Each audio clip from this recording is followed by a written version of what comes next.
نحن مؤتمر ستار من ناحية تل تمر ندين ونستنكر بشدة الهجمات الوحشية على تل حاصل وتل عران بحق النساء.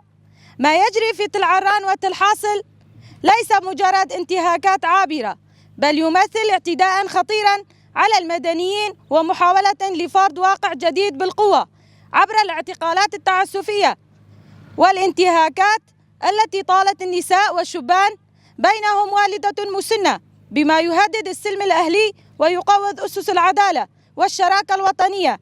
فبدلا من معالجة قضية المكونات السورية على أساس الشراكة الحقيقية والمواطنة السورية، فإن هذه الممارسات لا تؤدي إلا إلى ترسيخ النزاعات الطائفية والمذهبية وتؤسس لصراع داخلي يهدد أمن سوريا واستقرارها ووحدة شعبها ومستقبلها.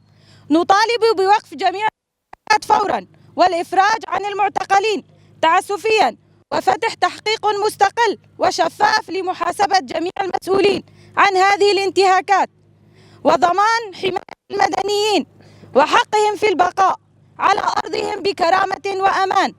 كما ندين الاعتداءات على المدنيين الكرد ونرفض رفضا قاطعا أي سياسات تقوم على التهجير القسري وفرض تغيير ديمغرافي تحت أي ذريعة أو مسمى.